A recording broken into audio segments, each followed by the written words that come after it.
my first job when I moved to New York City, I was a bouncer, DJ, house mother, MC, sometimes choreographer, at a strip club here in New York for 4 years, the first 4 years of my life. It was a fantastic job. But the messed up part was trying to get the job. Like, I actually, for me, it was weird because I just moved here from Texas originally. Hi, any Texans in the house? Woo! Honey, black, gay, fabulous. That's why my black ass is in New York. Anyway, keep the shit real, people. But no, it was funny because, like, you know, I left Texas, came here, looking for a job desperately. The first place I opened up this newspaper and it's like cashier, theater, come on down. That was the thing. And I was like, oh my God, I'm a total actor and I've had retail experience, right? So I show up now for this interview and I walk into this place not knowing that it was going to be a strip club, but when I walked in and it was like, ooh, they got red lighting. Ooh, what's that smell? Smell like hot coochie box in the summer, you know what I mean?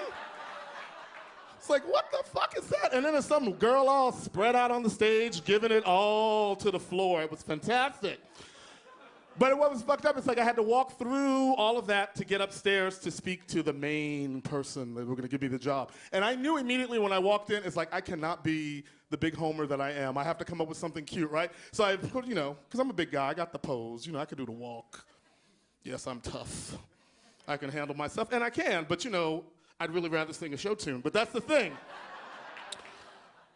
So I go up now, and this woman looks at me. Her name was Rosie, and she talked just like this, total New York Rosie with the Virginia Slims hanging out of her mouth. She's about 500 pounds, sitting behind the desk. Fabulous woman, though. And she looked at me, and she goes, I'm looking at your resume here. I think you could probably work here. But the only thing is, I normally only like to hire gay men. And I looked at her and I went, oh, that's fabulous. Woo, girl, I did not know how long I was gonna have to keep that shit up, girl. Because you do whatever you gotta do to get paid in New York City. That's all I'm saying, right? So she looked at me then, she goes, you're gay? And I go, yes, I'm gay. She says, can you fight? And I said, can I fight? Honey, I was black, gay, and living in Texas, and you only have two choices, either run or fight. And clearly, I'm not a marathoner. So that job absolutely changed my life. But what was so messed up is that, of course, now, you know, your whole outlook in life is different because here I am now, I'm finally out at work. I have a job where I can be big, black, gay, and fabulous. So, of course, now, the first interaction that I have to actually beat somebody up. Because, you know, look, I hate for people who don't get it. It's like, yes, I like to sing a show tune, but I will fuck you up, okay? And the part that got me that was so funny is that when I was growing up in Texas, I had a friend of mine whose grandmother, whenever she used to spank them, she would always sing, Precious Lord, Take My Hand. Like that was her way of trying to keep from killing them.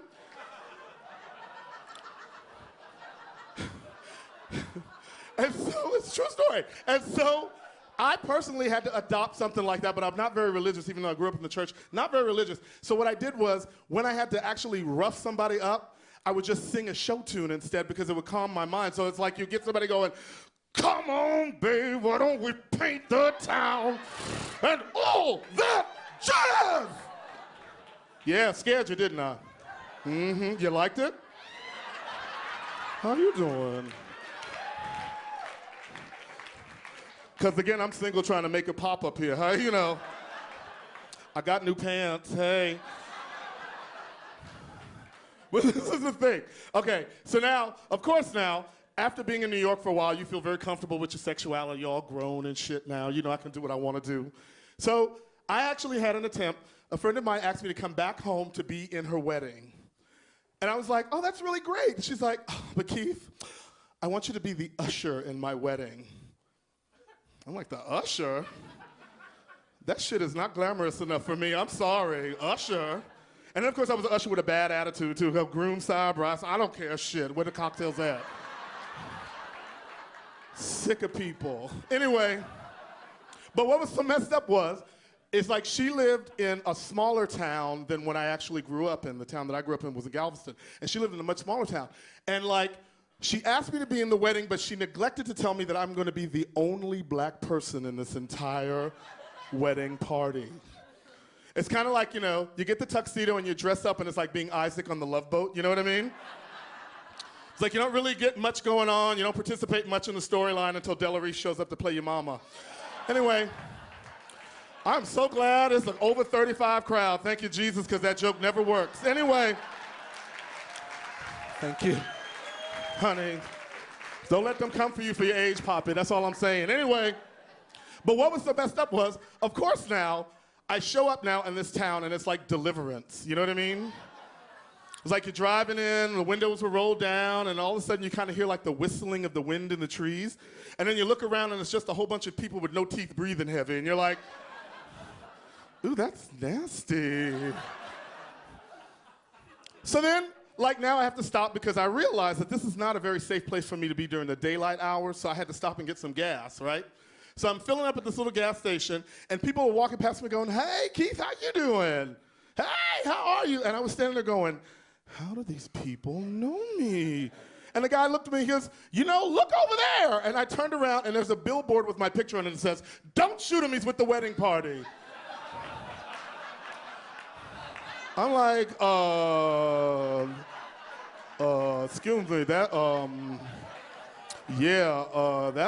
not a hot look for me, you know? But, you know, at this time now, you know, I'm much more mature, and now I'm home, and I'm trying to work my gay thing out, and it so happens that in my hometown of Galveston, there's like 3 gay bars, right? So now I'm feeling after this wedding, I need to be, you know, kind of gay it up, because there was a lot of heterosexuality going on in that little small town without me. Anyway, actually, you know what's so funny, too? The only other thing in that wedding party that was not white was the wedding dress. I'm just saying, the girl, we hung out in high school. I know the girl was a hoe, but I'm just saying, that's why we were friends. Anyway, sorry, that was reflective. All right, but what happened was, now, this is what's so fucked up. So now I go to have a drink in this gay bar in my hometown in Texas, right? Liberated, I'm a New Yorker now, shoot, I don't have to be bothered with it. I could do my gayness down here, right? What? Do my gayness, honey. Own it, that's what you gotta do. So now I'm like standing in the bar and there's these 3 queens standing next to me, and I say queens in a completely derogatory sense.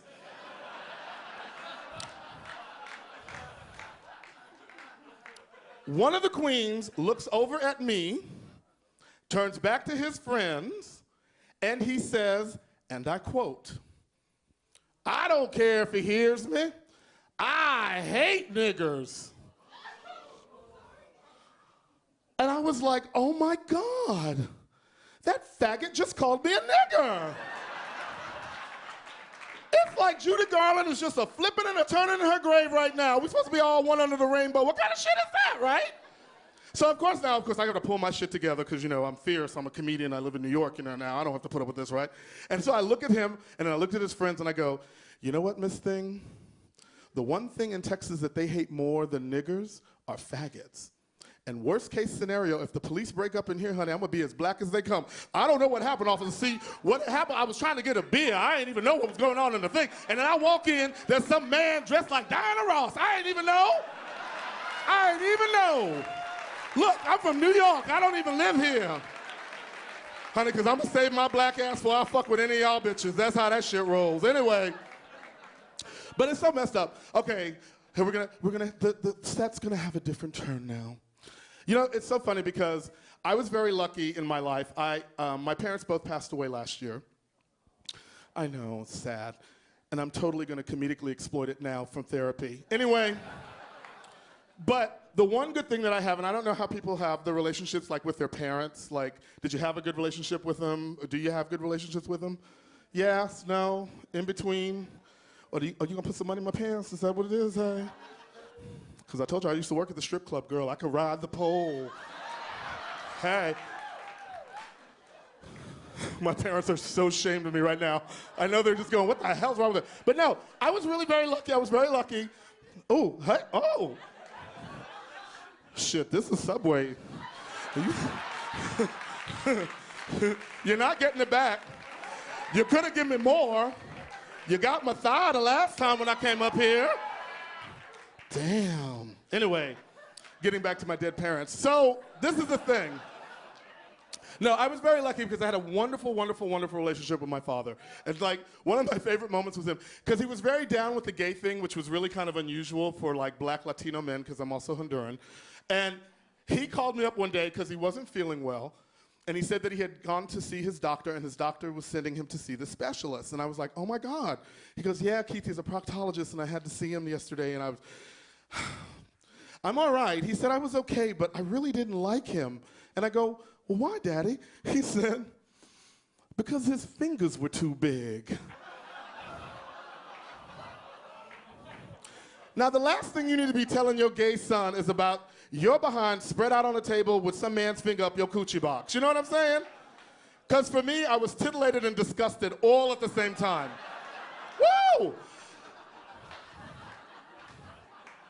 But it's so true. But one of the last things that my father said to me, which I thought was hilarious, he actually, you know, when the wave of gay marriages started happening and everybody was losing their mind, they were going to Canada, and then Massachusetts decided they was going to do all this scandal, and now you can get married in Massachusetts, and you can get your domestic partnership in New Hampshire, and remember when Hawaii was cute? That was kind of cute for a while.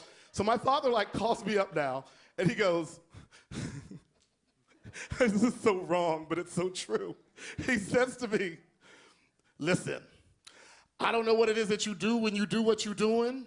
He says, but if you show up at this house and you have some man next to you and you tell me that that's your husband, you need to respect my husband. Daddy, you need to, because you know how indignant we get when we get a partner, don't we? We don't want to be telling, you know, see, right? You lose your mind when you show up with your girlfriend, everybody like, I can't believe her. Anyway, he said, don't come here with that house with that bullshit. I don't want to hear none of that. He says, but if you do have a man and he is your husband, he better be rich. And when he said that to me, I thought to myself, oh my God, I'm Daddy's little princess. He just wants me to marry well. Isn't that fabulous? Oh my God, keep laughing, stay fabulous. I'm Keith Price, thank you.